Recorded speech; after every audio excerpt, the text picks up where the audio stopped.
call the meeting to order. Stand for the Pledge of Allegiance. All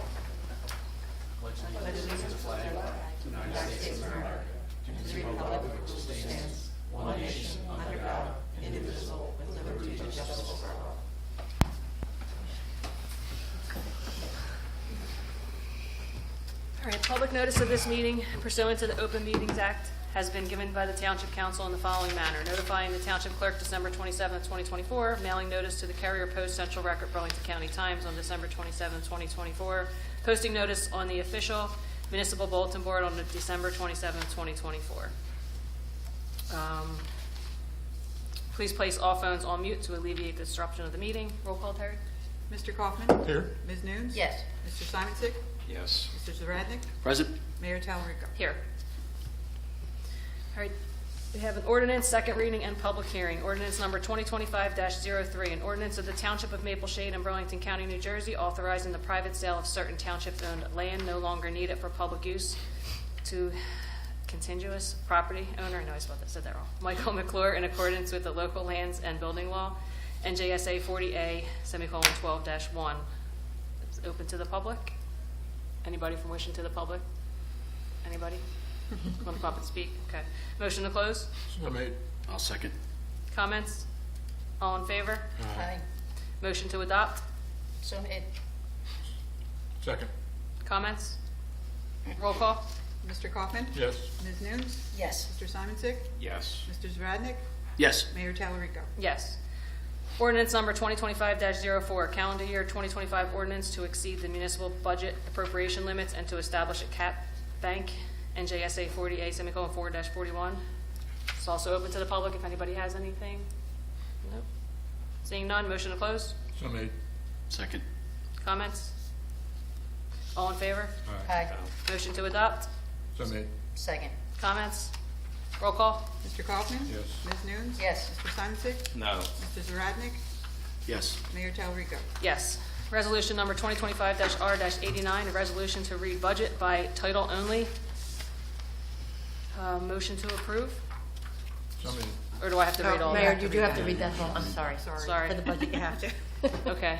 Whereas NJSA 40A, semicolon 4-8, as amended by L 2015, C 95-14-2015, provides that the budget may be read by title only at the time of the public hearing if a resolution is passed by not less than a majority of the full governing body, providing that at least 1 week prior to the date of hearing, a complete copy of the budget has been made available for public inspection and has been made available to each person upon request. And whereas these two conditions have been met, now therefore be it resolved that the budget shall be read by title only. Motion to approve? So made. Second. Comments? Roll Just- call? Oh, I'm sorry. I believe you cleared that up, Madam Mayor, that everybody in the public has had a chance to view this if they've wanted to, and Yes, so Okay. it immediately goes up on our webpage, and then if anybody calls and Terry gets anything, and that's basically what that's the mayor just read. requirements. Okay. Yes, that's what we just read. Yeah, thank That you. has been available. Anybody else? Roll call? Mr. Kaufman? Yes. Ms. Nunes? Yes. Mr. Simonsick? No. Mr. Zaradnik? Yes. Mayor Talarico? Yes. Resolution number 2025-R-90, authorize the resolution for local examination. Motion to approve? So made. Second. Comments? Roll call? Mr. Kaufman? Yes. Ms. Nunes? Yes. Mr. Simonsick? No. Mr. Zaradnik? Yes. Mayor Talarico? Yes. All right, this is the budget presentation. Resolution number 2025-R-71 is to approve the 2025 municipal budget. We will have an open public hearing of the 2025 municipal budget after I read this. Summary of revenues: surplus $4,725,000, total miscellaneous revenue $3,008,079.99, receipts from delinquent taxes $600,000, local tax for municipal purposes $12,883,136.01, addition to local district school tax 0, total amount to be raised by taxes for support of municipal budget, $12,883,136.01. Total general revenues, $21,216,216, 0 cents. Summary of appropriations: operating expenses, salaries and wages, $7,993,415.24. Other expenses, $7,071,814.75. Deferred charges and other appropriations, $2,068,421.00. Capital improvements, $50,000. Debt service including school purpose, $2,753,780.00. Reserve for uncollected taxes, $1,278,785.01. Total general appropriations, $21,216,216.00. This is the public hearing. If anybody has anything, come on up. There, I do have the budget presentation that we do as well. Oh, okay. So I can run through that. I know there's not a lot of people in the audience, but it will be placed up on our webpage, and there'll be a link in our newsletter as well. But Okay. I do need to go through it. So, Perfect. let me get my stuff out. Sorry. Find my stuff out. You went so quick. Sorry. Sorry, I got it. I know what numbers That's were. okay, no, it's great, it's great. So, as you recall, at the March 27th council meeting, the 2025 budget draft was introduced, highlighting the financial challenges and strategic decisions facing the township. This proposed budget calls for a 2.9-cent increase in the local municipal tax rate, raising it from 0.938 cents in 2024 to an estimated 0.967 cents for 2025. This increase, which follows a previous rise from 0.925 cents in 2023, is expected to equate to just under $50 per year for the average assessed home, valued at $162,095. Our CFO, Adrian McKendry, has provided you all with a breakdown, too, of what the average assessed homes will see. That's what was left in front of you. There's a breakout that kind of, gives the, thank you, that gives the, if your average assessed home, we'll say the average is $190,000. In 2025, that means taxes will be $7,470.05 is the total. It's just approximately about $55.10 is the local increase to our budget. That is something, too, that we will include in our newsletter and on our webpage as well. The 2025 budget totals approximately $21.2 million. It's about $31,000 larger than the adopted 2024 budget. New Jersey budget law requires a balanced budget, and the council discussed the anticipated revenues that will fund the $21.2 million in appropriations. These revenues currently total $7.96 million, which is notably lower than the $8.6 million that we had in 2024, but that's due to the reduced grant monies and the absence of one-time revenues used in the previous year. Key revenue sources include surplus savings, alcohol licenses, fees and permits, municipal court fees, interest or delinquent taxes, and investments. Our hotel occupancy fees from the state, local fire safety fees, energy receipts, which is our state aid, construction code fees, and shared service agreements. One significant revenue challenge this year is the absence of the cannabis-related income, which was anticipated when planning the 2024 budget, but is yet to materialize. The council has encouraged the efforts to support the opening of cannabis business, as their revenue could benefit future budgets. So that's something that we're definitely going to work on again this year. The 2025 budget sets the local purpose tax levy at $13.2 million, up from $12.5 million in 2024. This increase reflects the needs to balance reduced revenues from other sources. While reducing spending is one of our approaches to lowering the tax levy, the reality is that significant cuts would have needed to be made to make a substantial impact, which would also have meant that we would have had cuts to our services.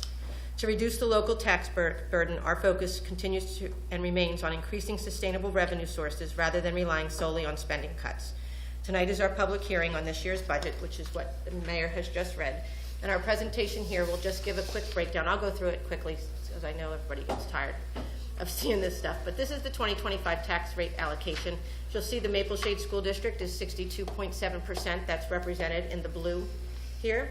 Our township tax rate is 25.1%, which is represented in green. And then you have open space, which is this orangey color sliver there. Burlington County, which is 11%, which is the yellow, and then our Burlington County Library, which is about 1%, which on that screen you really can't see it, but it's right there, and it's a little gray sliver. This just represents the total state aid that we've had from 2020 to 2024. You'll see that it has raised every year. In 2024, last year, we had just a little over $1.9 million. This is just a slide of our municipal budget comparison from 2020 to 2025. You'll see that in 2020 we were at 19 million, just a little over 19 million, and today in 2025 you're seeking to adopt and approve the 25 budget of $21,216,216. If you look at the increase in local municipal tax rate by year, you'll see starting back in 2017 there have been dips and increases each year. notably, everyone normally says, oh, well, what happened in 2020, 21, and 22? In 2020, we were obviously hit with COVID, but there was a slight increase that council had adopted. And then 21 and 22, the decisions were made those years to keep the municipal budget as, or tax levy as equal to zero, which we did, as we were all coming out of those and the economy was just so unpredictable at the time. So we wanted to make sure that our residents received their, that tax relief. There's also been a lot of questions about surplus and what surplus is and how our municipality uses it. So I put this slide in there just to explain that the surplus is the amount of unexpended funds that a municipality will have on hand for the next following fiscal year. Why should a town work towards accumulating a surplus? By accumulating a surplus year to year, a municipality can help protect against unexpected revenue losses and can be used to help reduce the need to increase the municipal tax levy when faced with substantial cost increases. And what is the Department of Community Affairs position on surplus? The DCA encourages municipalities to have an established policy concerning surplus accumulation and its sustainable use in the annual budget. Rating agencies want to see this, which helps with the municipality's bond rating. These are things our municipality has in place and has for the last several years. This is a Maple Shade surplus balances by year. You'll see the first column in each year, this greenish color, is what the beginning balance was. The darker blue in the middle is the used, and then the year-end balance is the gray. So you can see how it is adjusted throughout the years. In 2024, you'll see where we were with the beginning balance and our year-end balance being just about equal. At the end of the year of 2024, we had an $8,251,481.61 surplus. That's up slightly due to the increase in deferred school taxes.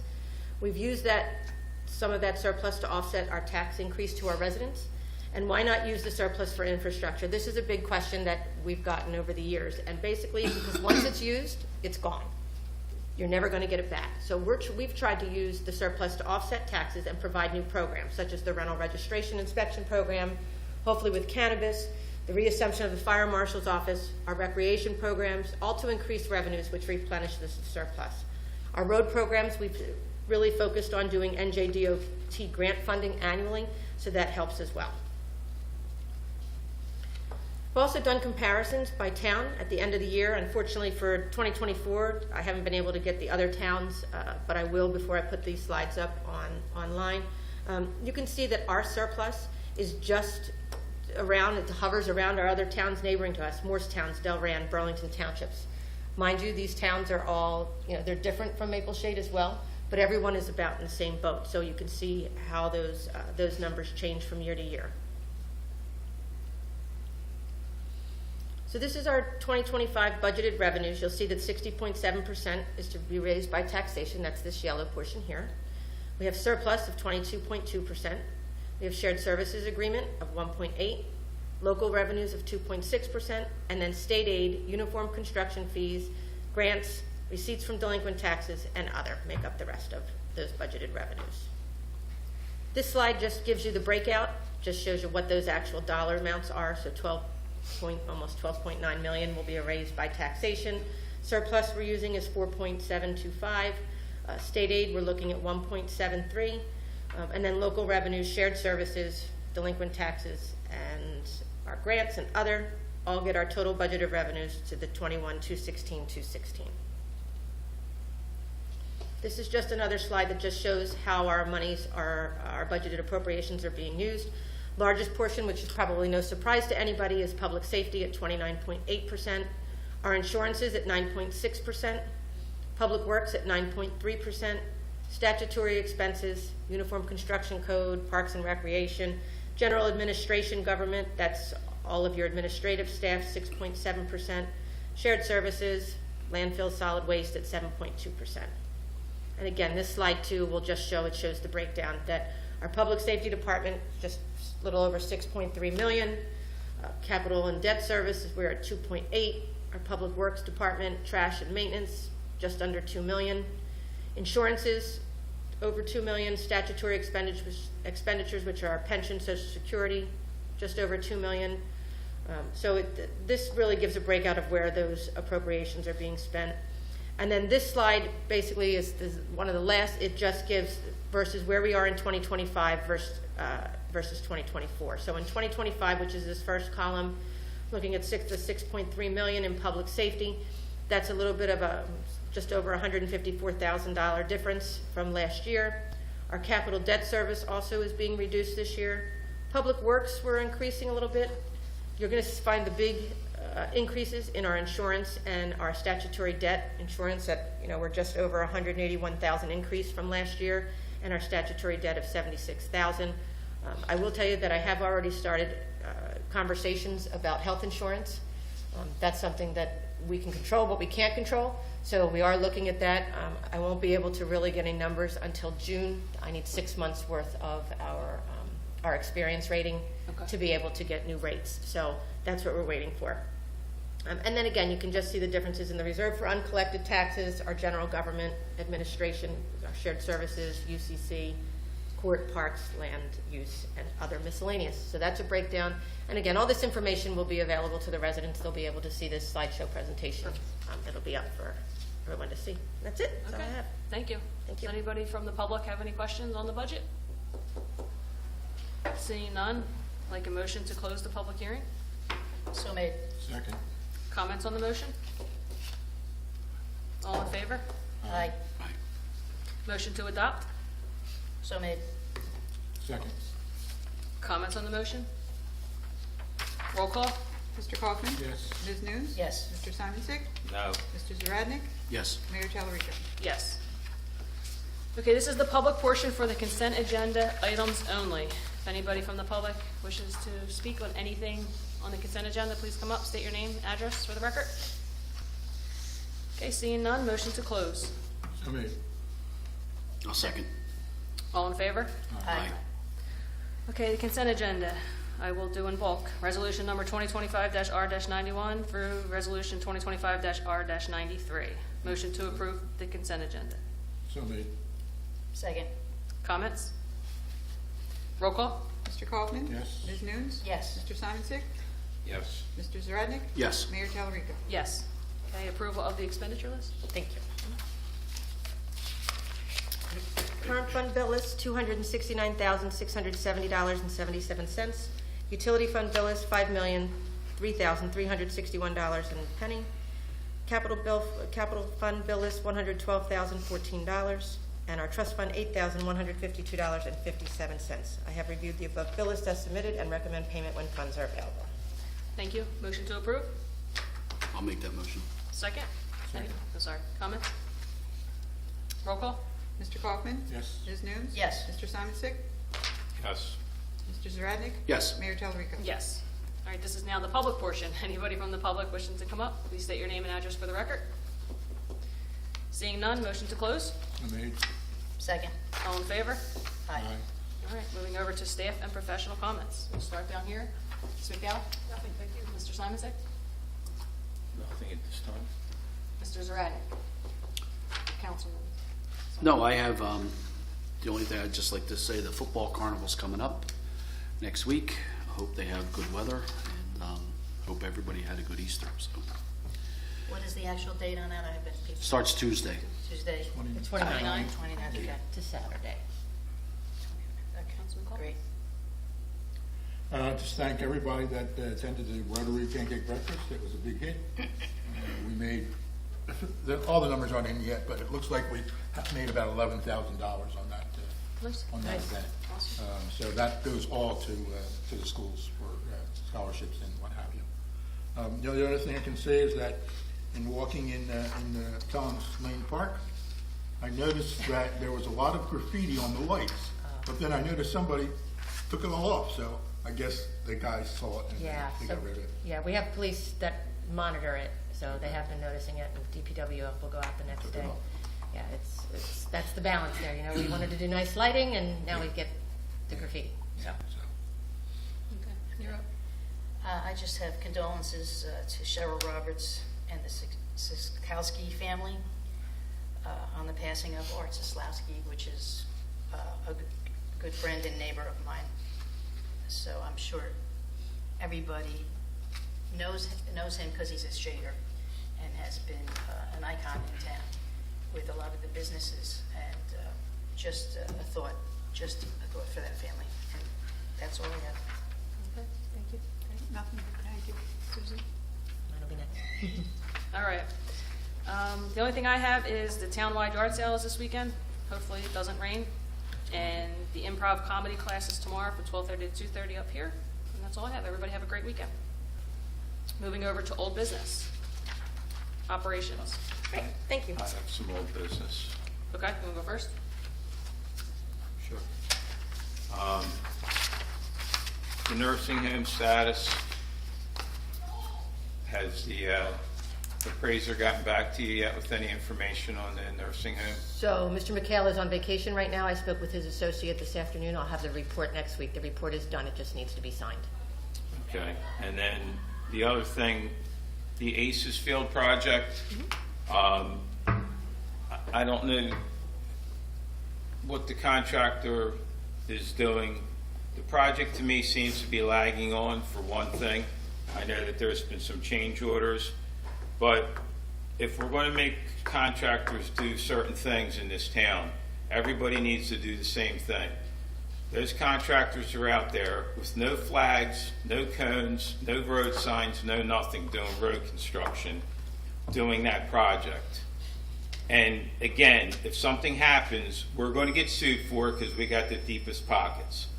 I don't know if there's full-time inspections, but that's a perfect example why this township needs to have full-time inspections so that the engineers can be on site making these people adhere to it. If somebody came down that road and ran into one of those guys or ran into one of their pieces of equipment, we'd be holding the nut for that. So I don't know how the process is going to have to go, but that company that's doing that work needs to be brought up to speed so that we're not liable for their actions. Okay? So I did get the email that Ms. McDowell sent on your behalf to me, and Dennis and his engineer met. And it's part of my report for this evening, and I'm sure that Dennis will report as well. But just to answer your question, when I got Ms. McDowell's email, I did reach out to the police department immediately and the DPW. There were cones out there. They did not have flaggers. The police department said that they had driven by a couple times, that they didn't see anything at the time. I don't know if it was just that they were working, if they were just working on the site and hadn't gotten into the roadway.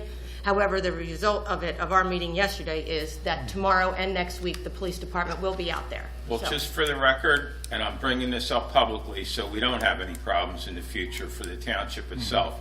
I was up and down that road all day moving equipment for my jobs, and I can tell you they had no cones, they had no flaggers, they had nothing. Okay, which, Yeah. again, And I take some of that responsibility. My inspector should have, they make them appoint a site safety officer, and they make them sign that they're responsible for site safety. But the fact that they didn't have work ahead signs and everything, that's unacceptable, and I agree. And that shouldn't have happened, and we're gonna make sure that it doesn't in the future. So they're out there tomorrow with doing some stabilization, so there will be probably 4 hours of equipment. We have arranged for the police traffic control during that period of time. But, I agree with you that having no signs there, work ahead and everything was not acceptable. Are they actually working in the street? Yes. Well, so some of the bigger equipment, they're not doing work in the street, but the fact that when they had their milling machines and everything else, and they had their trucks parked across, they were going back and forth across. So there are certain days that they should definitely have better traffic control out there. But they're actually not working in the street. They are not working, park. it's all in the Okay. park, but It's there just the there is, transit that you're yeah, talking about. like tomorrow, there's really some big equipment that they need to do this soil stabilization. So in that case, we feel that the police should be out there for that. but that has been arranged, and it's already been confirmed as Yeah. of late this afternoon. The police Yeah. will be out there. That's all been worked out, so. Okay, operations? No? Good, okay. On Tuesday, April 15th, I participated in a call with PSE&G to discuss the proposed energy rate increases expected this summer. With rising energy supply costs, PSE&G is PSE&G is expanding its outreach efforts into Burlington County and reaffirming its longstanding commitment to helping municipalities and customers manage energy usage and costs. They offer educational resources, energy efficiency programs, and payment assistance options to help make bills more affordable. More information, including an affordability guide, is going to be in our May newsletter. Program brochures I've also printed out are available at the municipal building, at the tax office window, and near the council meeting agendas. I had thought that there might be more people here tonight for residents to take, but we do have those out. There are a ton of programs, a lot more than we were aware of. So everybody should really look to the May newsletter. Like I said, there will be a lot of information there, and we're putting out as we get information around here in the building. On Wednesday, April 16th, we held our solid waste pre-bid meeting with 3 vendors in attendance. Their participation and interest are very encouraging, and I'm hopeful that next month's bid opening will yield a very competitive outcome. This evening, after we conclude our regular business, council will be participating in the annual elected officials training. This year's training discusses how municipal leaders can protect their communities and themselves from lawsuits. Municipal elected officials, chief operating officers, municipal manager, administrator, our township clerk, everyone who completes this course qualifies for a $250 credit in our local unit 2025 assessment. So not only are we going to learn valuable information, we get a discount too. So that'll be good. Yeah, we like discounts. We did just talk about Aces Park. I'm sure that Mr. Yoder is going to have a little bit more to elaborate on that, so I won't do that again.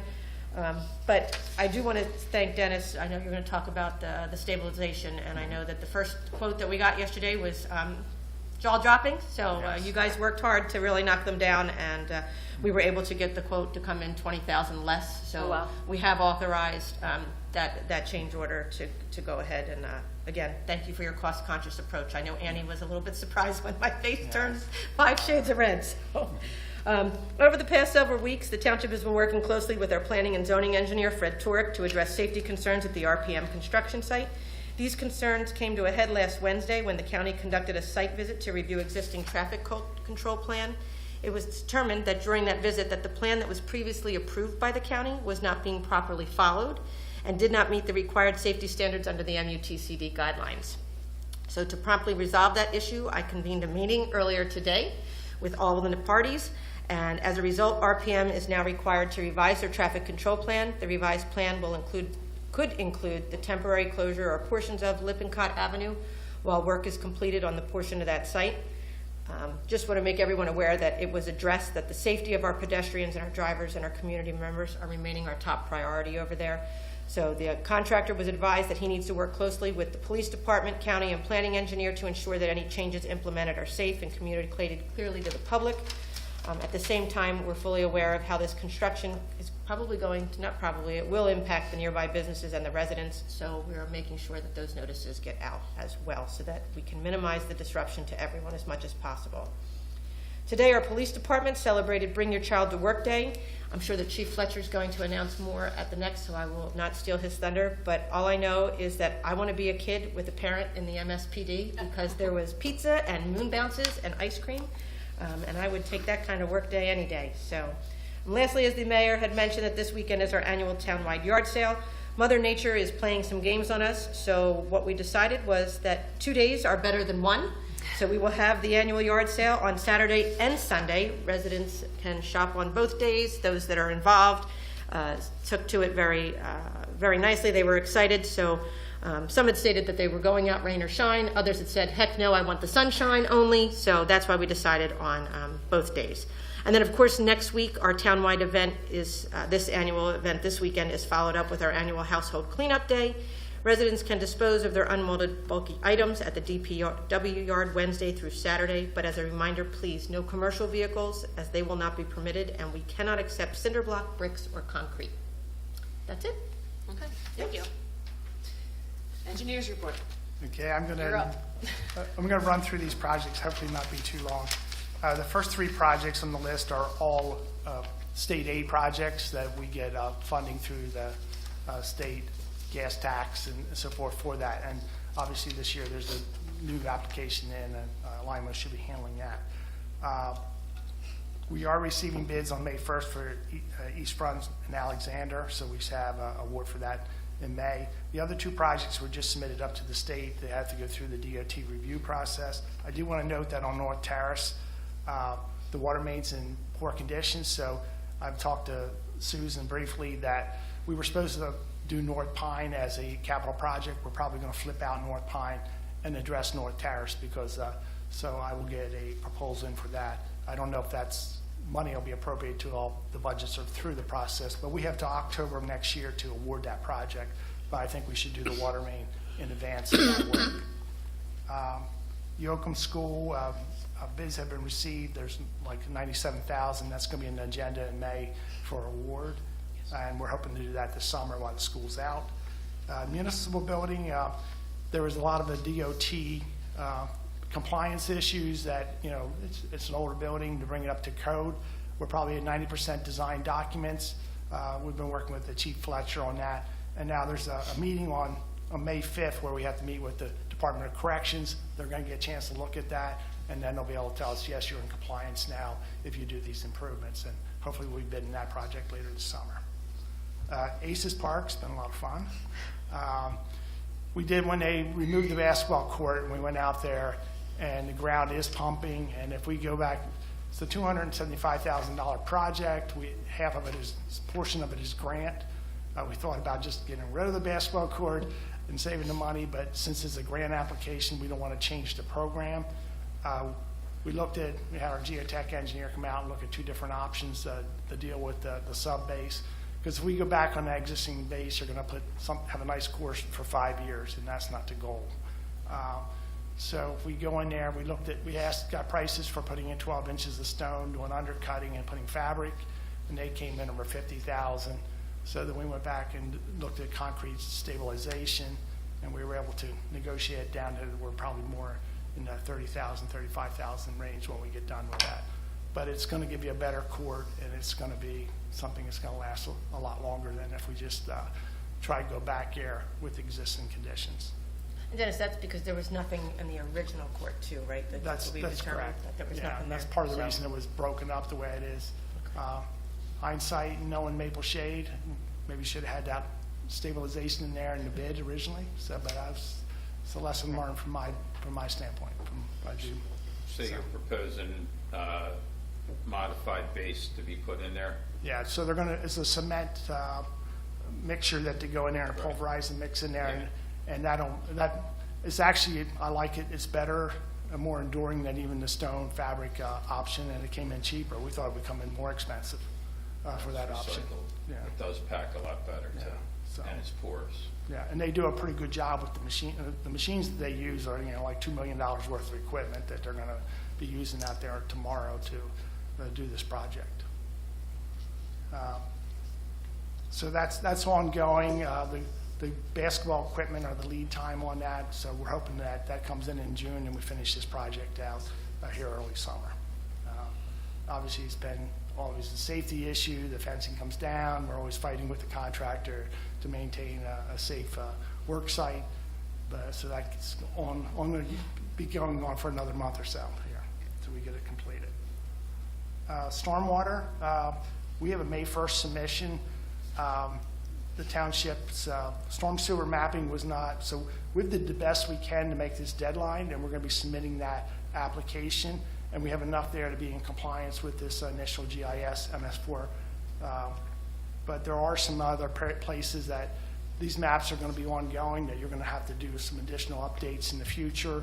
There might actually have to be survey out there to verify and things like that ongoing. But we're going to make that submission that you're going to be in compliance. But as far as the regs that are happening with the MS4, with your stormwater outfalls and your piping and everything else, you're going to continue to have to develop those systems and make them more accurate.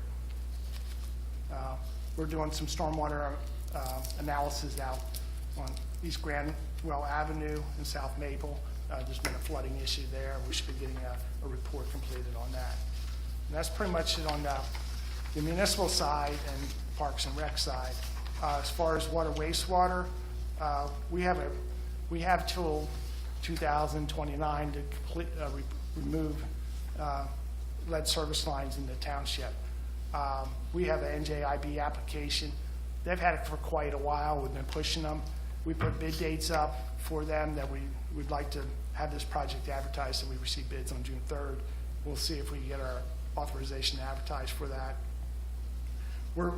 A lot of the places that we're doing, we don't really know. They're unknown, whether they're galvanized pipes or not. So the way that the approach is, we go where the curb stop is, and we excavate down, and then we determine on the street side and the residence side whether they're galvanized. And we're hoping that a lot of those unknowns turn out to be just copper pipe. But until we do that test, that would be the first step, and then anything is determined to be galvanized has to be replaced. And, you know, this all came out of the Flint, Michigan issues years ago. There was supposed to be principal forgiveness for up to 50%, but now they changed the program and are basically based on the tier of the community, depends what, you know, you have to be one of the 2 poor tier communities in order to be able to get principal forgiveness now. So we'll see. You don't find that out completely until you actually get the bids in place. As far as the replacement goes, if there are lead lines after the valve, is that on the homeowner? Well, Where's the cutoff for the feds? So the Fed said you have to go all the way to the meter, and our meters are in the house. Okay. So we're sort of stuck with doing that, which They threw in galvanized too, they threw galvanized into. which is a benefit kind of because it gets choked Yeah. down and rots anyway. So.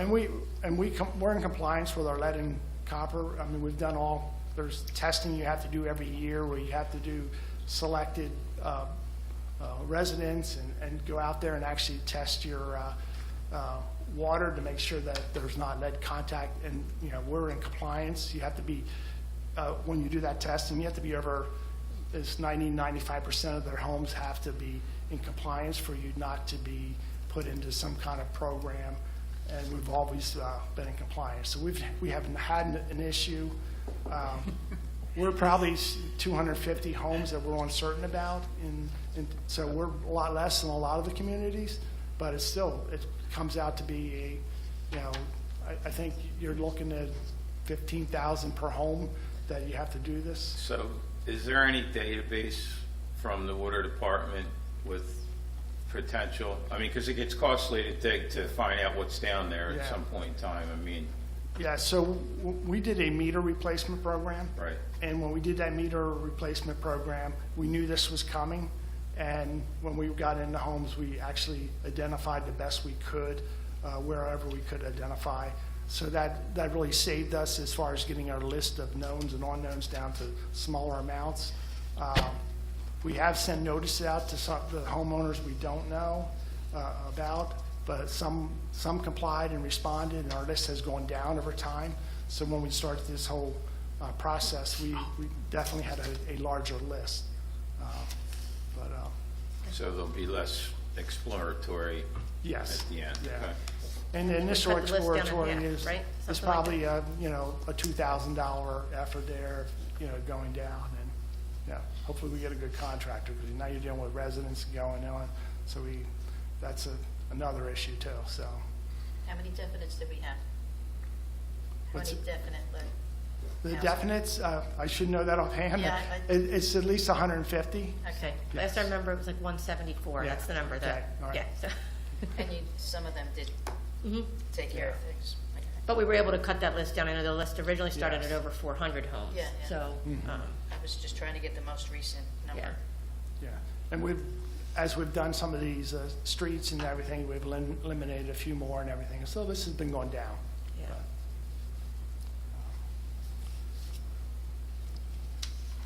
We just started the annual hydrant program. Woodard and Kern gives us a list of their most hydrants most in need of replacement, and we work within our budget the best we can to be under $150,000 a year that we do for that. So we just started that project. And well houses 9 and 10, that's part of the Kings Highway water plant. We do have an $850,000 grant, and we've been working with the CBD, who's now handling that. So that project was just initiated. We are still trying to get closing on purchasing the one site but we've been running into problems with a deed restriction that's been dealing on the project. There's a tower antenna company that has sort of right of first refusal, but we've been going back. We've given them all the information we need. We just haven't got to the finish line yet, but the agreements are in place for that. And part of the reason for that is the existing Kings Highway water plant is antiquated, really hasn't been used lately, and it's in a floodway. So we really want to, if we're going to spend the money for the replacement plant, we want to move it up gradient out of the floodway and make it a little bit more resilient. Even though we haven't had any floods down there, so it's like. Rain on Saturday, you just said it.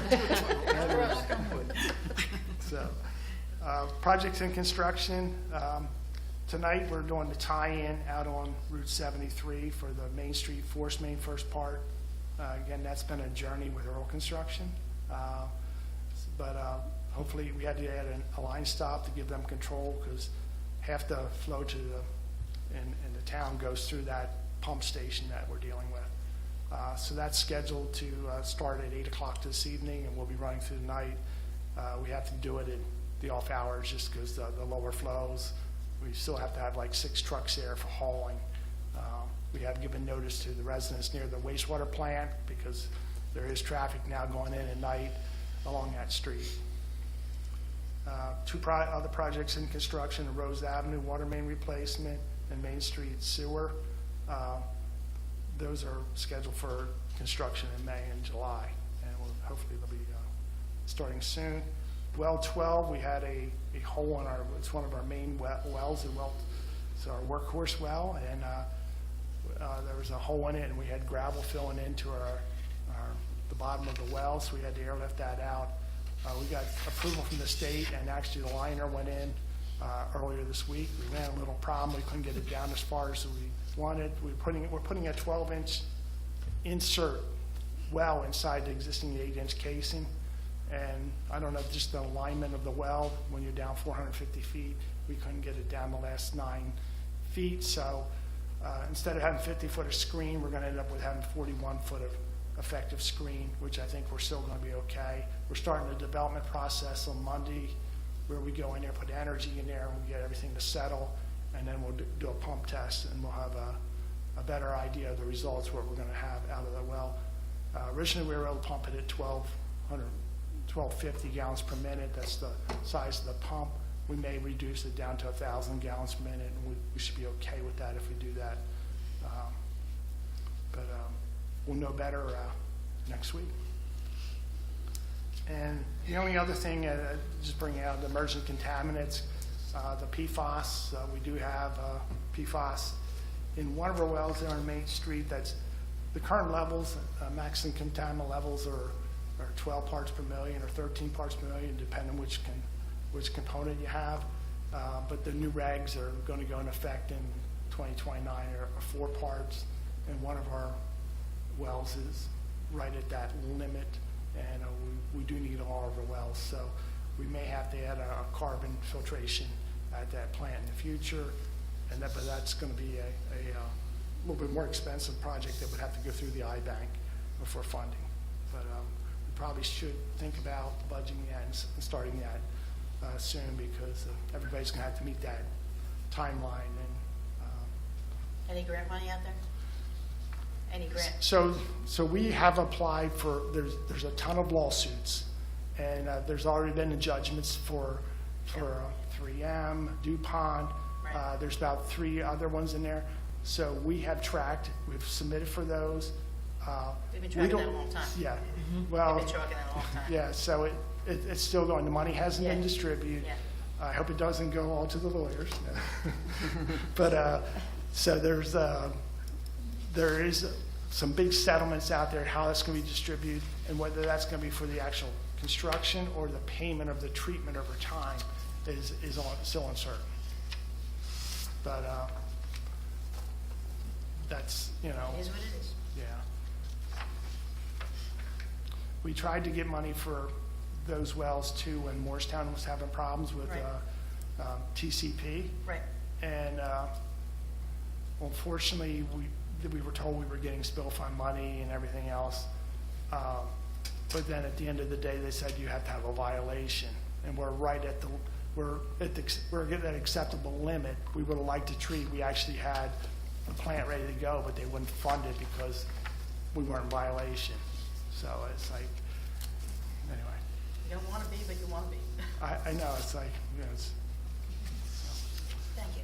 any questions? That concludes my report. Yeah, I have a question, Dennis. Yeah. The Front Street project, is that just a milling and overlay, or is it going to address any of the infrastructure in there? Because I know at the street that the post office on, there's some problems at that intersection with Front.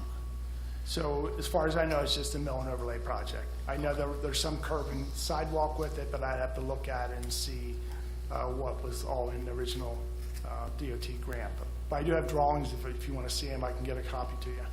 Yeah, if you could shoot me an email or Yes. something on The that. drainage that you're talking at Wallace Avenue. Yes. There's they've already, we're studying you've already, that, yeah. they're doing a study. RMV's been doing Yeah. a study for us on there. We started that, I guess, what? So a year that's and a half. part of the reason we're doing that study is we have till October of next year to have construction awarded for these projects. So we want to improve, if there's any other action needed prior to that, we want to make sure it's done. Prior to the milling and overlay? Yes. Right, okay. All right. So has there been any kind of surveys done on the infrastructure on that road? Like the Yeah. storm sewers, the sewers themselves and the water mains? So usually when we're doing a road project, we do have Woodard and Kern televise the sewer lines. Like on North Terrace, it's an older pipe. It's a candidate to be lined because it's in good shape, but it certainly would extend the life of that if we put a liner on that. Do they know what kind of pipe the main is? It's terracotta, so you got Terracotta, joints right. every 3 feet Okay, and so all right. forth. So, but the televised came out that it was in pretty good shape. So, do you address it 20 years from now, or do you actually go Well, in there and that's the line it point. now? So, We're milling a road, Yeah. or, we're going to asphalt it. And my whole thing is that if we're going to spend money, we need to do the infrastructure first. Because the infrastructure is an issue, the storm sewers with the feds, with all of the regulations now. The roads, a lot of the roads are in bad condition, but we're going to spend money to do a road and asphalt it, and then if the infrastructure fails, we're going to be spending way more money to fix it instead of looking at it and doing it in a process where it's cost effective to the township and the people that live here. So I'm just trying to get a line on what your process is, because the infrastructure, the mapping, all that, it has to get done, especially moving forward for filing everything that we have to file on a regular basis for stormwater management and the water. So, I'm in favor of doing a road. I'm not in favor of doing it and then having the infrastructure fail, and then we have to dig it up and ruin the road that we just spent the money on. And I know that we're getting grant money, but is that grant specific to just the paving? Can it be modified when it comes in? yeah, the DOT won't fund any of the infrastructure improvements, but Right. yeah. But what we do is, when we're looking at the capital projects for utilities, there's two things we look at, because we have a certain budget that we have been expending every year is for the infrastructure for water and sewer. So we either find streets where we've had multiple water main breaks, and that becomes a higher priority even if we're not doing the road, because we're running out there doing emergencies and we're putting clamps on. Right. And then the second thing we look at is we look at a road program. If we are doing a road, we do want to look at those pipes and make sure that you are addressing any, because the last thing we do is pave a road and have 2 years later you have to dig it up to fix the water main. Right. Well, and a lot of the streets had work done, and then PS came in, dug it up to put gas mains in, they put, it destroys the road.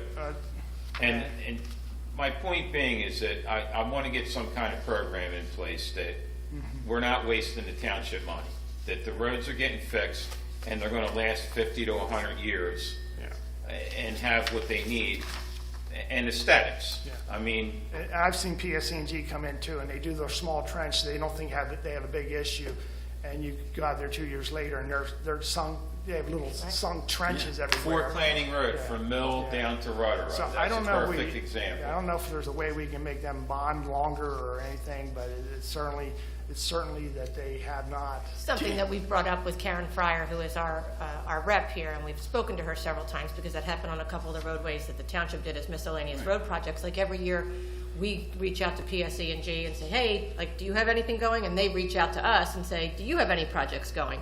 So we've been trying to coordinate that, but it doesn't always work, but that has We have all definitely the been an little issue. squares down the Yeah, road. exactly, but that's because it does, it looks like quilt work on the roadways, but that is something, again, with PSE&G that we have taken over at least the last, since I've been here, definitely saying to them, we need to know if you're coming in, because again, you don't want to have a road opened up, and it's the same thing when we do our road projects.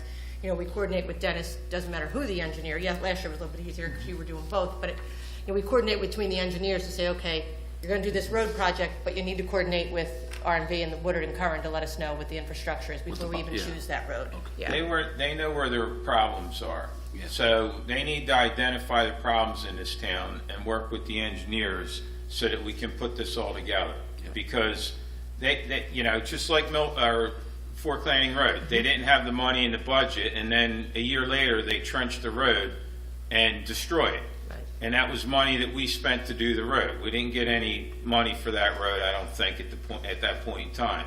But we're doing them a favor, whether they think so or not, because if we're making them replace that main, they're not going to have emergencies, they're not going to be digging 50 holes to put patches on it, and at the end of the day, they can walk away from it. They're spending less money dropping the main in than doing the repairs for the next 10 years until they decide that they're going to replace the main.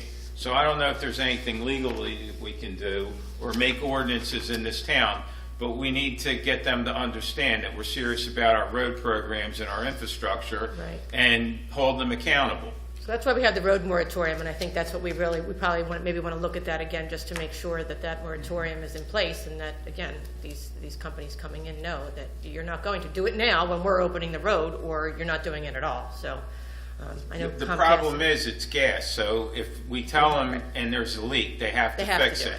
and they're going to dig the road up. I'm trying to get something so that the aesthetics of this town stay that way for 50 years.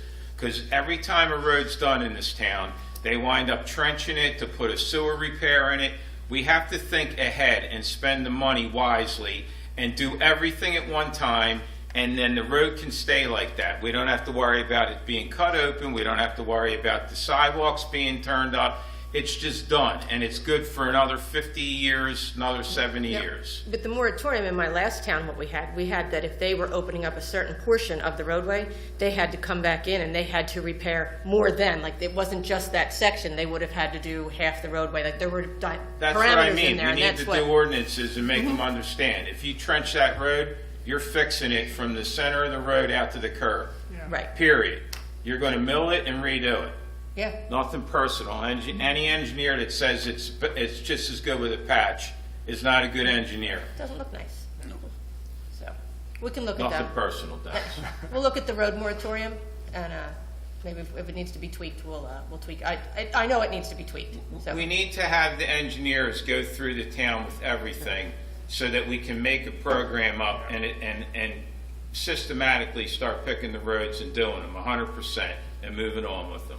It's the only way things are going to get done the right way and not have to cost the taxpayers money later on. Any other questions? Good. All right, moving over to the Green Team Sustainable. We did not meet since our last meeting, so I have no report.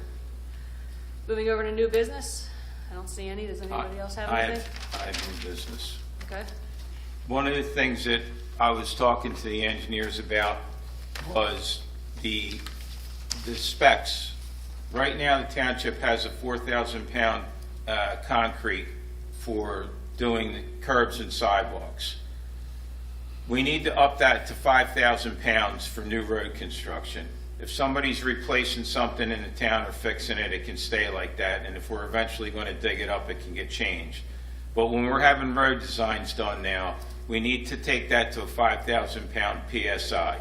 And that ordinance needs to be changed so that we can do that, to get the engineers to move forward with that. And I think if you talk to any engineer, they're going to agree with that.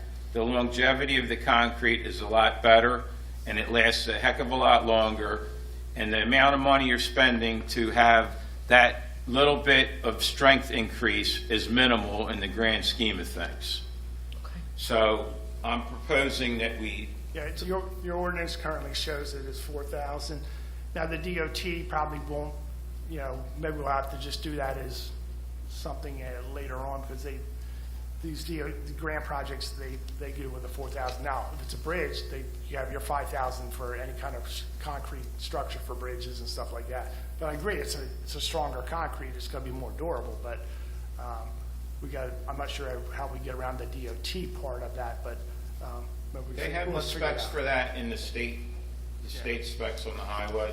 Yeah. Are they running 4,000? They're around 4,000 for that. But if they're doing bridges, they're on 5,000. Well, the costing, what it costs versus the benefit you get out of it outweighs it for longevity. I'll do some research and see if any towns have it. If not, I'll work with Ellen and we'll try to get a draft for the next meeting, or at least, well, at least having a, Okay, I'm sorry. sorry, yeah. Is that okay with everybody? Sure. Okay, Dennis, I'll reach out to you as well. Okay. And then I have a Okay. question as far as the engineer's reports. When the engineer reports come in to the township, I'm speaking for myself here. I don't know what the other council members feel, but I would like them forwarded to me. They get forwarded with, as soon as I get them, like today I just got a limos, so that'll go with tomorrow's activity report. All right, well, I had asked for some stuff, and I wound up getting it through their report, and I just want to make sure that I'm getting the things that I want to look at so that I can...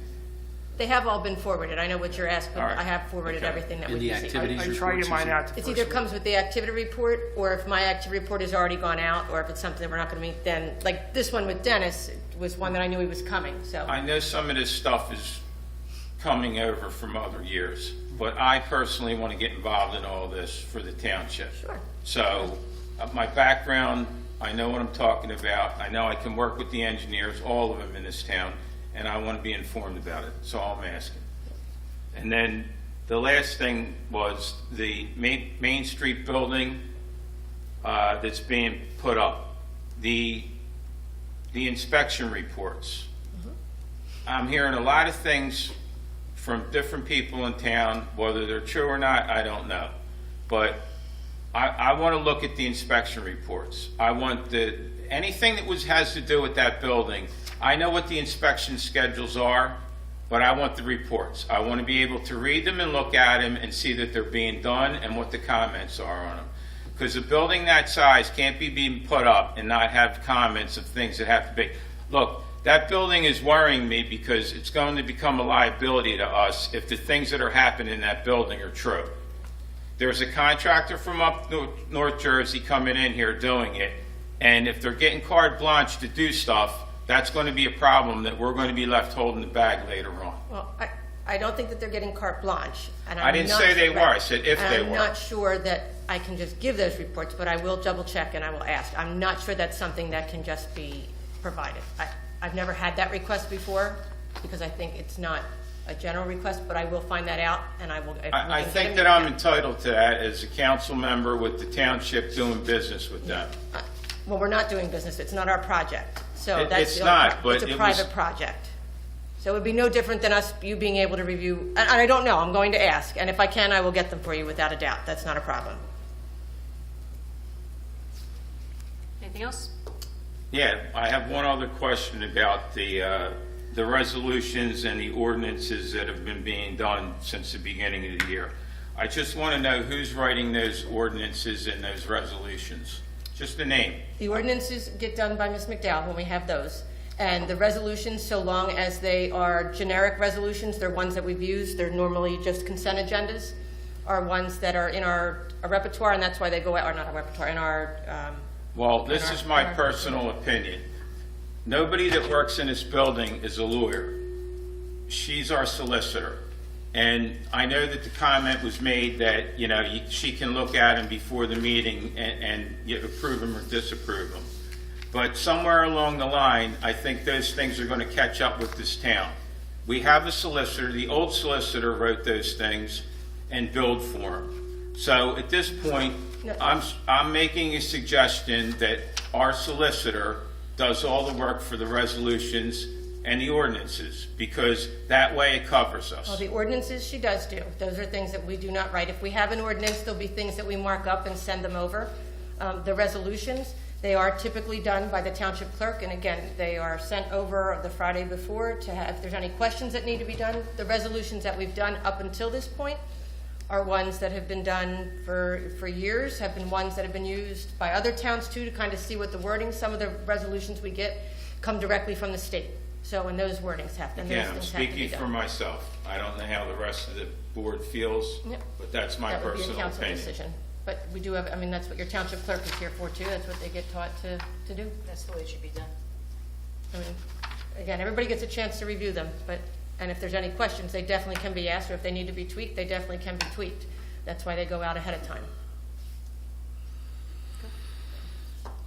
Anything else? All right, we are not going into closed, so I don't have to read Resolution 94, right? We don't have anything. All right, so moving over to the training session. So, yeah, Dennis, you can go on. We don't have to sit through the training session. Oh, no, you have to stay. We stay open, yeah, but no one has to stay for it. I actually can turn off the recording and whatnot, because it's not a recorded session.